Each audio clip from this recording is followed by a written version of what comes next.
एउटा घना जंगलको बीचमा सानो बाटो थियो। त्यो बाटो भएर एकजना मान्छे हिँड्दै गइरहेका थिए। बाटो सुनसान थियो, चराहरूको आवाज मात्र सुनिन्थ्यो। अचानक झाडीबाट दुईवटा सियार निस्किए। तिनीहरू भोकाएका जस्ता देखिन्थे। एक्कासी ती सियारले मान्छेमाथि हमला गरे। मान्छे डरले थरथराउँदै ठूलो स्वरमा चिच्याए, बचाऊ, बचाऊ। उनको आवाज गाउँसम्म पुग्यो।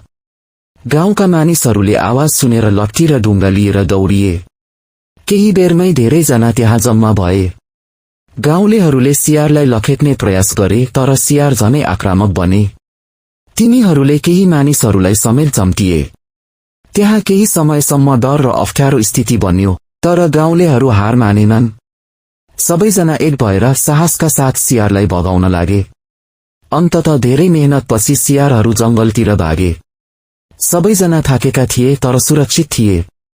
उनीहरूलाई एक अर्काको साथ र सहयोगले ठूलो संकट टरेको महसुस भयो। त्यस दिनपछि गाउँका मानिसहरूले अझै मिलेर बस्ने, एक अर्कालाई सहयोग गर्ने र संकटमा साथ नछोड्ने निर्णय गरे।